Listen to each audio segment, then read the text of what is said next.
พาไอเข้าในเฮือนได้บ่ได้ครับไปป้าอันบ่เอาครับถ้าสมมุติอนาคตน้องเอาพัวนี่น้องต้องอยู่นี่หรือว่าอยู่นำพัวต้องไปอยู่นำพัวบ่แต่น้องประจานนี่บ่ได้อายได้เนาะแบบเป็นกันเองเลยลมแบบเฮ็ดกะลีเข้ามาถ่ายรูป มันยังก็มันยังก็ไอ้งงอยู่เราหรือว่าเขาเก็บผักบ่เขาปลูกผักบ่แม่นใช่ไหม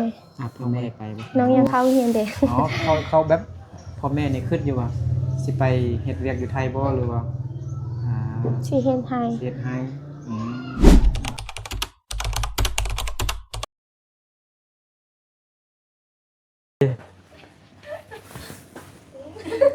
สบายดีพี่น้องเบิดสุคนเด้อยินดีต้อนรับเข้าสู่ส่องบ่าวนึกเผาปลายเส้นเก่าเหมือนเคยอีกแล้วเนาะ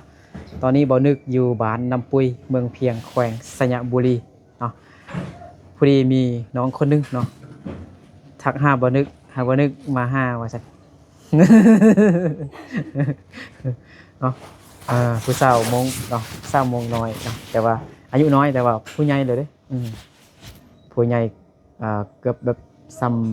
ำอายุ18ปีนะเนาะไปเล่นนำน้องๆเลยเนาะมีน้องคน3คนพี่น้องเนาะ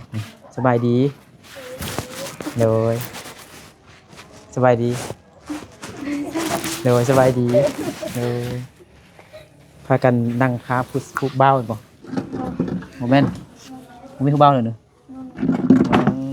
เลยเนาะนี่น้องผู้นี้เป็นผู้ที่ เคยเซต5 เบานึกได้2 เดือนแล้วเนาะไอ้บ่ได้มาหาน้องไอ้ข่าวเวียกไอ้ซื้อนึก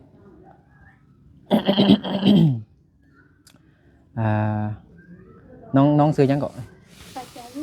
น้องปะจาวือผู้ต่อไปเลย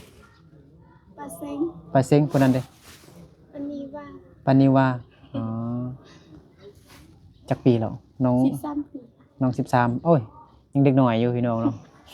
แต่ผู้ใหญ่แล้วเด้อายุน้อยบ่มีอันมักใหม่มักตอกให้เอากินบ่อันนี้เป็นเฮือนของน้องปาจานบ่เฮ็ดหยังกินอายักเขาต้มสิ้นหมูบ่แท้น่ะพาอ้ายเข้าในเฮือนได้บ่ได้ครับไปน้องยังก็อ้ายลืมชื่อแล้วน้องปาเซ็งน้องปานี่น้องปาเซ็งน้องปานี่อยู่นี่ก่อนเด้อมันเป็นน้องกันอ๋อเท่าเฮือนครัวน้องกวางเนาะอนุญาตเข้าเฮือนน้องเนาะอ๋อป้าแต่กวางแฮงพ่อแม่เด้พ่อแม่ไปหยังฮะโหบ่พ่อแม่ไปเมื่อกี้น้องบอกอยู่ว่าไปงานศพอันพี่น้องบ่น้องบ่ได้ไปบ่ได้ไปยันนี่หยังญาติน้องใจน้อยนะอ๋อใจน้อยอ๋อใจบ่กว้างเนาะเห็นคนเสียเรามันตกใจแม่นบ่อันนี้มันไก่น้องบ่ไก่อ้ายอ๋อเลี้ยงไว้ต้มกินบ่หรือว่าเลี้ยงไว้เตะฮะมันให้มันตีกันบ่ให้มันเตะกันนั่นบ่กินข้าวแล้วน้องไปจ้ากินข้าวแล้วบ่กินแล้วเฮ็ดหยังกินต้มชิ้นปลาต้มเอาบ่ต้มเอาบ่หรือว่าคั่วหรือว่าอะไรยังอยู่บ่อยากเขาฮะเริ่มหมดแล้วยังบ่ยังอยู่เบิ่งก่อนปึ๊บยังบ่ยังอยู่ไอ้ยอกคือไอ้บ่อยากเข้าเถอะแค่ลองใจเบิ่งซื่อๆเนาะอยู่เฮือนน้องมีจักคน5 คนมีผู้ใดเด้2 คนไปกับพ่อแม่กับน้องมีพ่อมีแม่มีอ้าย2 คนแล้วก็น้องมันบ่น้องไปจาบ่มีน้องสาวน้องชายบ่อ๋อน้องเป็นลูกสาวหลานบ่อ๋อถ้าสมมุติอนาคตน้องเอาพัวนี่น้องต้องอยู่นี่หรือว่าอยู่นำพัวต้องไปอยู่นำพัวบ่อ๋อถ้าเป็นคนลาวแม่นผู้หญิงจะอยู่นี่เบิ่งพ่อแม่น่าฮักเนาะ อันยองลายจังหน่อยขึ้น อ่า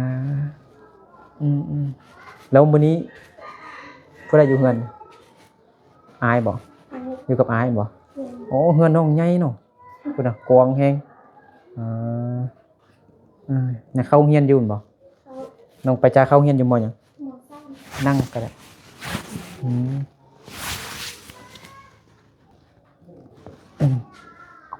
อืม13 ปีแต่ว่านั่งอยู่นี่น้องไป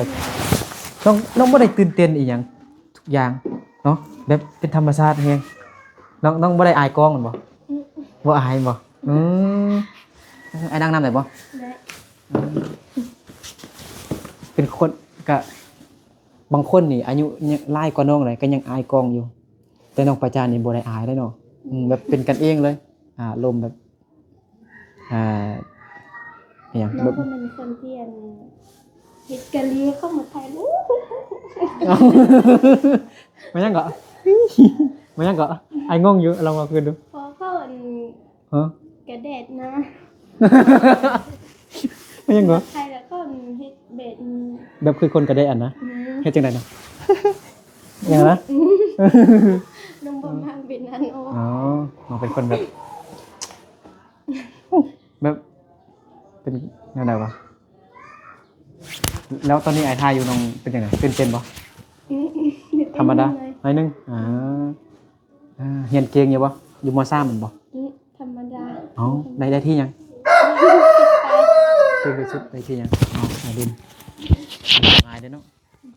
โหบันนิบไหมนี่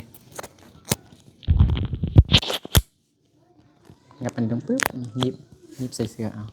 หยิบเองได้บ่ ได้ อ๋อวันเสาร์วันอาทิตย์บ่ได้ไปไฮบ่ 2 ปีไปแล้ว ฮะ พ่อแม่ บ่ได้เฮ็ดไฮบ่ พ่อแม่ไปเฮ็ดเวียกอยู่ค่าย อืมพ่อแม่ไปเฮ็ดเวียกอยู่ไทย แม่ เฮ็ดเวียกอยู่เฮ็ดเวียกหยังเกี่ยวกับหยังเขาเฮ็ดเวียกหยัง บ่ฮู้บ่ บ่ฮู้บ่อ๋อหรือว่าเขาเก็บผักบ่เขาปลูกผักบ่ แม่น อืมน้องบ่ได้ไปบ่ น้อง บ่ อ ไป ยาก ไทย เข้า บ่ เรียน อ๋อน้องอยากไปไทยบ่เคยไปบ่ เคย ฮะน้องเคยไปแล้วนะ เลย เอาไปได้จังได๋จังน่ะเฮ็ดพาสปอร์ตหรือว่าเฮ็ด ไปปลูกมาด้วยแล้วไปอ๋อปลูกมันเรืออยู่ไทยอยู่นะ อยู่ไฮ น้อง ไอบอกว่าไปไทย ไป นะ ไทยน้องบ่ได้ไป น้องบ่ได้ไป น้องปลาน้องไปจ้าบ่ได้ไปไอคิดว่าไปไทยแล้ว มีแต่ไอไป มีแต่อายเนาะ อืม กับพ่อกับแม่แม่นบ่ แม่น อ๋อปีนี้ก็บ่ได้เฮ็ดให้แม่นบ่ บ่ได้เฮ็ดติ อ๋อมีแต่ไปหาเงินซื้อ อันยังคิดว่าสิไปเฮ็ดไทยหรือไปไทยไปเฮ็ดเบียร์ไทย อ๋อน้องนะ พ่อแม่ พ่อแม่ น้องอยากเข้าเรียนเด้ อ๋อเขาแบบพ่อแม่นี่คิดอยู่ว่าสิไปเฮ็ดเวียกอยู่ไทยบ่หรือว่าสิเฮ็ดไทย เฮ็ดให้บางคนนี่เว้าภาษาลาวบ่ค่อยเก่งไงแต่น้องประจานนี่เว้าเก่งเนาะคนบ่อายกล้องเนี่ยเป็นธรรมชาติแฮงบางคนนี่มาไทยครั้งแรกนี่ตื่นเต้นแต่สิว่าหยังก็เว้าบ่ได้สั่นไปทางโตสิอายเรื่องหั่นนะแต่น้องธรรมชาติแฮงเวียกของน้องอยู่บ้านแล้วเฮ็ดหยัง อยู่บ้านนี่นะมาด้วยปลูกสาลี บ่อยู่เฮือนน่ะ อยู่เฮือนนี้นะ เวียกของน้องอยู่เฮือนน่ะเฮ็ดหยังมื้อตอนเช้าตอนช่วยตอนแลงน่ะเฮ็ดหยังอยู่เฮือนนี่นะเฮ็ดกินเป็นบ่ เป็น อ๋ออันนี้เฮ็ดน้องเฮ็ดบ่ มื้อเช้านี้น้องน้อง ตัว เฮ็ดหยัง เฮือนน้องเก็บขี้เหงี้ย อ๋อ กินพ่อแม่เฮ็ด อ๋อน้องมีเวียกอย่างอื่นแล้วน้องไปเก็บขี้เหงื่อไปกด เฮือน เฮือนเรียนมัดเครื่องเนาะพ่อแม่เฮ็ดกิน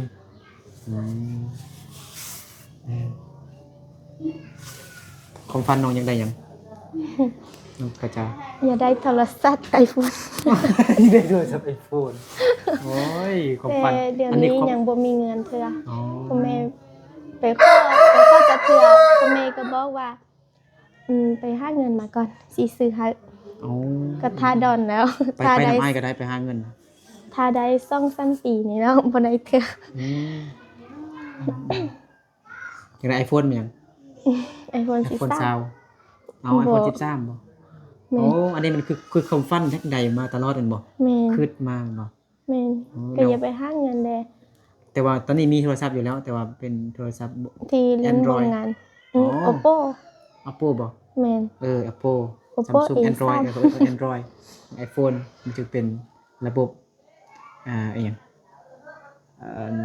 iOS บ่อืมเอ่อ อยากได้ iPhone 13เนาะ แม่น อืม น้องไปบอกพ่อแม่ว่า ถ่ายรูปงามบ่ บอกพ่อแม่ว่าพ่อแม่หาเงินบ่ได้ซื้อให้แล้วน้องสิออกโรงเรียนไปหาเงินซื้อ อ่า ซื้อเองหาเอง นะ แต่พ่อแม่บ่ให้เทื่อ ลงไปจะอยากได้ iPhone อันนี้แหละความคิดของอันเด็กน้อยวัยรุ่นสมัยนี้อยากลินก่อนแต่ถ้าฮอดอายุ18 19ปีน้องน่าจะขึ้นได้ว่าต้องหาเงิน เก็บไว้ สร้างครอบ ใน ครัว ความจำเป็นหรือว่าสร้างครอบครัวเนาะ แม่น แต่ตอนนี้เขายังเป็นเด็กน้อยอยากลินอยากอันนั้นเนาะเห็นหมู่คู่มีแหละเขาก็อยากมีบ่ แม่น แล้วหมู่น้องมันมีหมดแล้วบ่ มีแล้ว มี iPhone หมดแล้ว แม่ มี น แต่น้องบ่มีหมู่น้องมีมือเตนอย่างน้องคนเดียว อ๋อ อยู่เบสเซาคือบ่มีโทรศัพท์ iPhone เลยค่ะ อยู่แบบเซาเดี๋ยวสิถามยังว่าลืมละน้องน้องก็ น้องปัจจาเกือบเสร็จบอกให้บ่นึกมาหาเกือบทุกมื้อเนาะบ่นึกบ่ว่างมีเวียกไปทางคิวเข้มหลายบ่แม่นเครียดนะอายนะ อยากเห็นไอตัวจริงเด้ อ๋ออยากเห็นอายตัวจริงว่ะ แม่น โอ้เห็นแล้วเนาะขี้หลายตัวดำแม่นบ่ บ่แม่นแหละ บ่แม่น เห็นในไทยอันผู้สาวน้อยต่างๆแล้วยอดวิวเป็นหลักล้านพุ่นเด้น้องๆเพิ่นก็เลยเห็นก็อยากเห็นตัวจริงอาย เห็นไออยู่ในเฟซแล้ว อ๋อ โอ้คือไอใจดีแท้ อายใจดีแท้อายไปช่วยคนบ่ แม่น เห็นอยู่อัน YouTube ได้บ่ อือ ติดตาม YouTube ไว้แล้วบ่ บ่เห็น YouTube อ่ะ บ่เห็นบ่ อืม จบมีเน็ตบ่เบิ่ง เน็ต เอาโทรศัพท์มาเบิ่งกันมาเบิ่งอันช่อง YouTube อ้ายนะฮู้ YouTube บ่ อืม นี่ครับพิมพ์ว่าบ่าวนึกน้องฮู้ภาษาไทยบ่ บ่ฮู้ ฮู้บ่ ไอ้ เขียนก็ได้ ภาษาไทยเด้อนี่บ่าวนึกมันก็ออกมานี่แหละบ่มีเน็ตติมีอยู่บ่ มีบ่มี สมัครไฟมันคือบ่ได้จ้ะ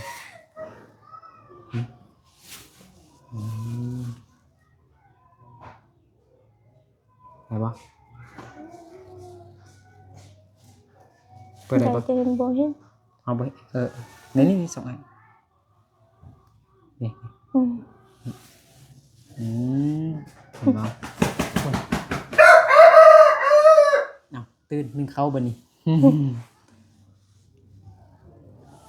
เบิ่งบ่ได้บ่มี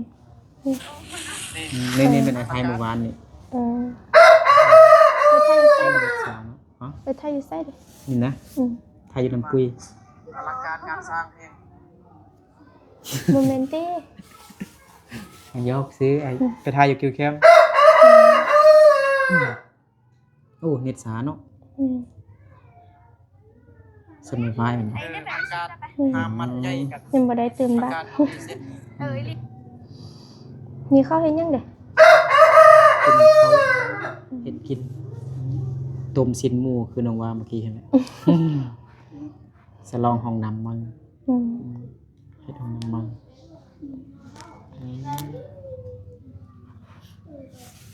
บ่อยากข้าวสวยเถอะน้องประจาบ่อยากกินข้าวสวยเถอะบ่ บ่เคยกิน บ่น้องยังบ่ทันอยากกินข้าวสวย เข้าใจบ่บ่อยากกิน มีเช้านี้กินเขาอยู่ซวยสิเด้ กินข้าวตอน8-9 โมงบ่ แ แม่น อ๋อก็เลยบ่ทันยากแล้วเนาะอาหารนี่มักหยังหลายที่สุดมักกินหยัง มีหยังก็กินแหละเพราะอันบ่มีเงินไปซื้ออันเซ็ตๆคือเข้ามากินเลย อ่าบ่สิ่งที่น้องอาหารที่น้องมักกินหั่นน่ะแม่นหยัง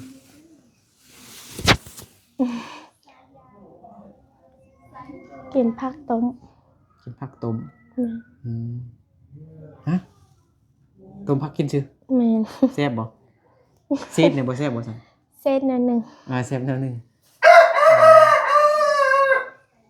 ตอนนี้น้องบ่เฮ็ดเวียกหยังบ่ บ่เฮ็ด บ่มีเวียกหยังเฮ็ดบ่บ่ตัดฟืนบ่ตัดอีหยังบ่ อืม บ่ได้ตัดบ่ บ่ตัก ตัดไว้หมดแล้ว แม่น อ๋ออืม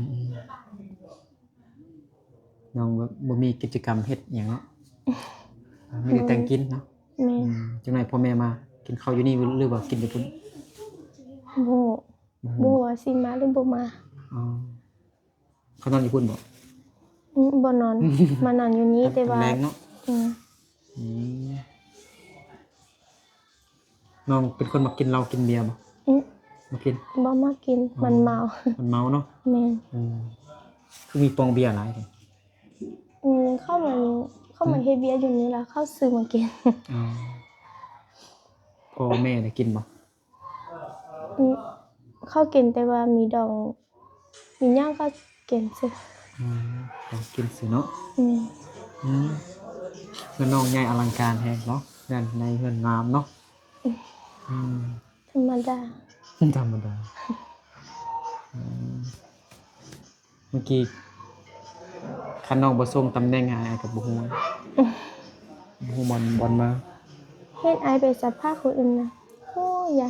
ให้ไอมาสัมภาษณ์เด้ อยาก อย่า ให้ เฮ็ อ้าย ด สัม ไอ ภาษณ์ เด้ อยากเห็นตัวจริงไอ้แดง อืม สัมภาษณ์คนงามแล้วมื้อนี้นะ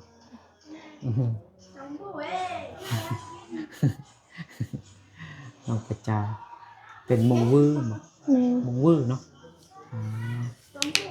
มงวื้อนี่ก็งามเนาะมีหลายคนงามเลยแต่น้องนี่เบอร์หนึ่งแต่น้องนี่เบอร์หนึ่งผู้งามแต่เสียดายมีผู้บ่าวแล้ว บ่มี บ่มี อืม มีกับบ่มี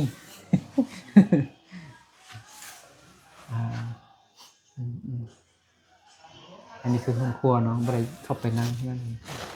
เขาบ่เข้ากันเลยมันภาพมันมืดหน่อยนึงค่ะแต่บ่เป็นหยังแต่นั่งลิ้นลมน้องอยู่นี่ซื่อๆพี่น้องเนาะแล้วอยู่บ้านเฮานี่อายุประมาณ13 14ปีนี่เอาครัวมีบ่ มี มี13มีบ่ มี อ๋อ มีหมู่คนหนึงแล้ว13ปีแล้ว 13ปี พวกมีลูกหนึ่ง มีลูกแล้ว แล้วป้ากันเอาลูกตายแล้วมาเป็นแม่ฮั่นเดี๋ยวนี้เขาส่งไปไทยแล้ว ฮะส่งผู้ใด หมู่ที่ไปเอาพวกแล้วป้าพวกมาเราเป็นแม่ฮั่นนะ เอาไปไทยแล้วตอนนี้นะ เขาพ่อแม่ลงเบาแล้วพ่อแม่ส่งไปไทยแล้ว อ๋อส่งไปไทย แม่ ไปเฮ็ดเวียกอยู่ไทยพุ่น แม่ 13ปีก็ไปได้นะ ได้ ได้บ่ ได้ อ๋อซั่นเฮาก็13ปีเฮาก็ไปได้เนาะ แม่ ไปแต่ตอนนี้ เฮาเรียนเนาะ แม่ อ๋อ เราป้าพวกมาเรามีลูกแล้วลูกตายแล้ว ลูกเสีย อืมบ่มีคนเบิ่งเด้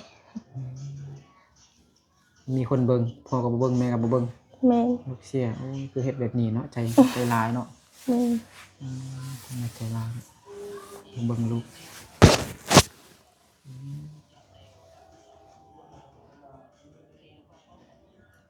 วันจันทร์ฮอดวันศุกร์ก็เขาเรียนเนาะวันเสาร์วันอาทิตย์ก็บ่มีเวียกเฮ็ดบ่ บ่มี บ่ได้ไปซอกฟืนซอกรั้วอีหยังบ่ บ่ได้ไป บ่ได้ไปเอาสิ่งต่างเอา แม่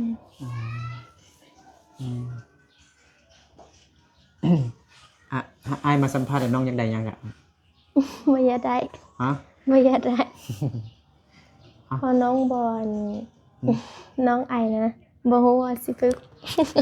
ฮะสิขอหยังนำอ้าย นี่ ฮะสิขอหัวใจอ้าย เอาหรือว่าอยากเห็นตัวจริงอ้าย น้องเป็นคนบ่ คนอื่นนะถ้าเขาให้ก็เอาเขาบ่ให้ก็อยา อืม บ่ไปข้อ อ๋อดีแล้ว เป็นคนเกรงใจคนอื่นเนาะ อืม อืมเอาพอเป็นคนที่ข้อบ่เป็นคนข้อเนาะ อืม คันเขาให้เขาก็เอา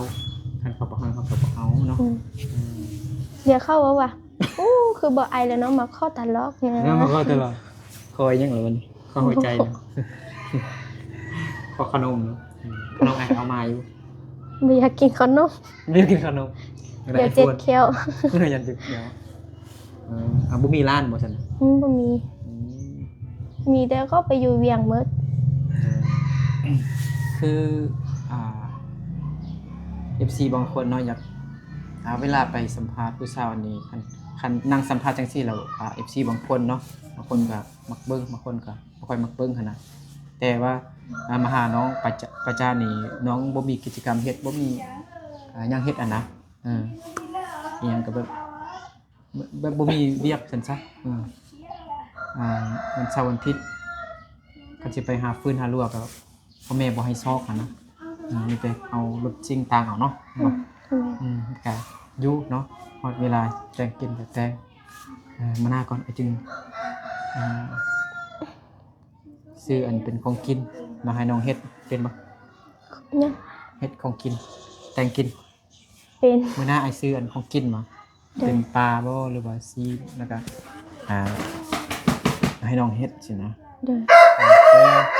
มื้อนี้ไอ้แบบไอ้มาเบิ่งฮอดเฮือนน้องก่อนสินะเพราะว่าไอ้บ่ทันได้ซื้อมายันบ่เห็นน้องจะบ่เจอน้อง เจอน้องยินเสมอ เจอน้องอยู่เสมอว่าซั่นน้องไปจ่าคือบ่หาน้องแน่ว่าซั่น ยันน้องเครียดก็เลยมาหาน้อง มาสัมภาษณ์น้อง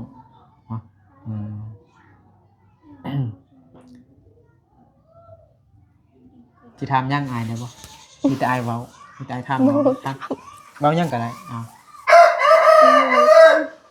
อีหยังก็ได้ถามยังก็ได้อายกินข้าวแล้วบ่อาย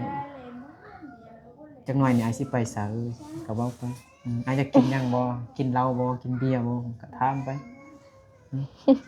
น้องอยากถามหยังก็ถามมาตามที่น้องคิดไว้นะอยากถามอายนะน้องคิดหยังสิถามอายหั่นนะเมื่ออายเป็นคนที่มักไปสัมภาษณ์ผู้สาวหั่นนะ เป็นหยังคือไอมักในสภาพผู้เศร้า อ๋ออายอยากเป็นคนดังแมบ ดังไฟ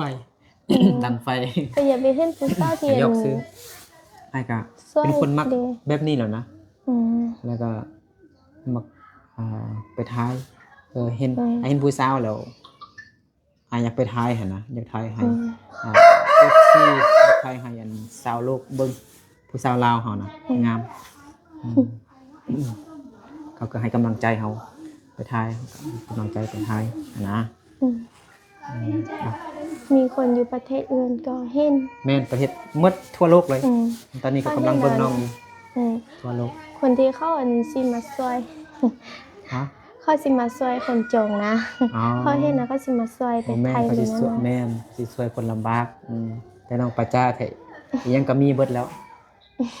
เนาะ แม่ แม่น มี เข้าใจปะ เข้าใจ มีเลยนี่หม้อกระทะไฟฟ้าก็มีหม้อหุงข้าวก็มีแล้ว แต่ความฝันของน้องยังได คนสิมามีนี่มันยากก็ ต้องไปหาเงินเนาะมาเฮ็ดเฮือนได้หลังใหญ่ๆคือน้องก็ได้ไปหาเงินบ่ที่ผ่านมา ได้ไปหาเงิน ได้เงินมาแล้วเฮ็ดหยัง มาซื้อเครื่องอยู่เหือนเซาอยู่เหือน ซื้อหยัง สบู่ กับ ซื้อแฟบสบู่ ของกินแด ของกินเลยหยังได้ หมูบ่ หมู่บ่เอาถามมาอีกถามคำถามหนึงแล้วเมื่อกี้เอาคำถามที่2ถามหยังเอาถามหยังไอ้ได้ว่าผู้งามเนาะให้เบิดได้เห็นเด้เอาถามหยังไงเด้ หมูท่านนะ พูด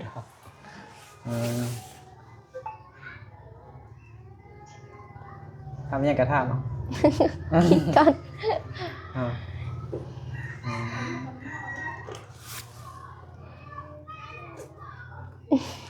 โอ้ทันเลย โหถามเลย เลย อาชีพถามน้องเด้อ นะ อีกประมาณจักปีน้องจึงอยากได้ผัว โอ้โหประมาณ20 ปีไปติ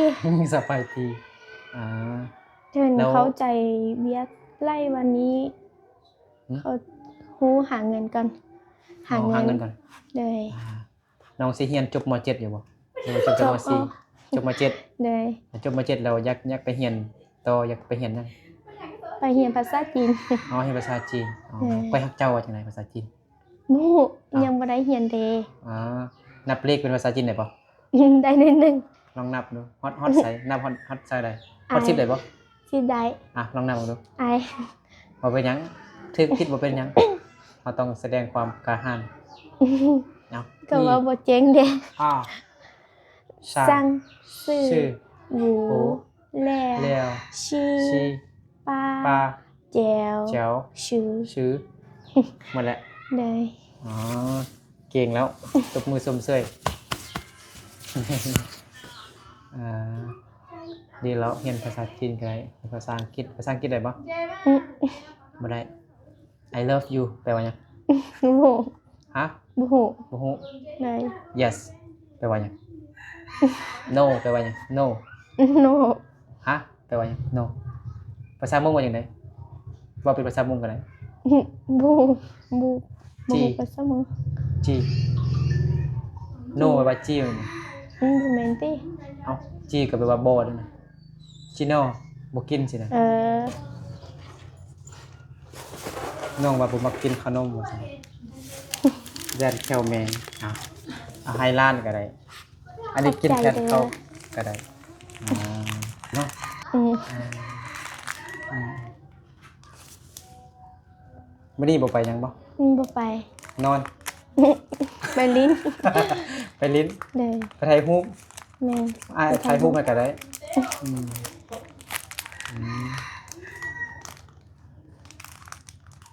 อืมวันนี้อาจจะซื้อของกินมาลองให้น้องเฮ็ดกินเนาะ ได้บ่ ได้ เอ่อน้องมักกินหยังสิ้นหมูสิ้นควายสิ้นปลา น้องเบื่อสิ้นงัว ฮะ น้องเบื่อสิ้นงัวน้องบ่มากิน เพราะไอ้ว่ามักสิ้นหมูบ่สิ้นควายหรือว่าสิ้นปลาฮะสิ้นหมูสิ้นควายสิ้นปลามักกินสิ้นน่ะ บ่อยากกิน บ่อยากกิน เด้อ เอออยากได้แต่ iPhone แม่ค่อยคิดแต่ iPhone สิซ้ำ iPhone 13เนาะ แม่น อ๋อเดี๋ยวถ้าไอ้นึกถึกเลขก่อนไอ้สิซื้อให้มื้ออื่นนี้บอกเลขหายเลยไอ้สิซื้อเลขหยังฮะ บ่ฮู้ มื้ออื่นออกเลขหยังบอกไอ้เด้อหึ บ่ฮู้ถ้าน้องฮู้ก็น้องไปซื้อแล้ว บอกเอาแบบเดาเอาก็ได้อ่ะเลขเป็ดเลขไก่เลขห่านเลขเสือเลขหมูเลขม้าเลขม้าลองดูเลขหยังฮะเอาเลขโตมายัง ตัวลิน ตัวลิงบ่ เด้อ ตัวลิงมายังน้องลิง บ่ ว่านะลิงเลขลิงมันมายัง2363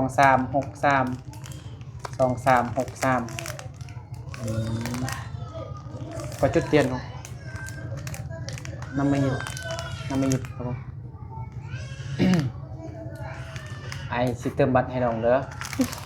เติมบัตรใส่โทรศัพท์ iPhone ดีใจ 50,000 ได้จากบัตร 10เห็นบ่ แม่นขอบใจ โดยบรรณาก่อน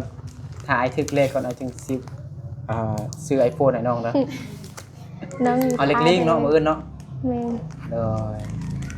โอเคพี่น้องเนาะเดี๋ยวไอ้กลับก่อนเด้ออืมขอบใจน้องปัจจาเด้ออืมกลับก่อนเด้อ ได้ สิไปคิวแคมป์ต่อ นายเดินทางปลอดภัยเด้อ โดยโอเคเอาอยู่ดีไม่แห้งบทสิคูสุคนพี่น้องเนาะเดี๋ยวบ่นึกกับน้องปจาขอลาพ่อแม่พี่น้องบทสิคูสุคนไปก่อนแล้วเจอกันในคลิปต่อไปเนาะโดยสบายดีบ๊ายบา บาย ย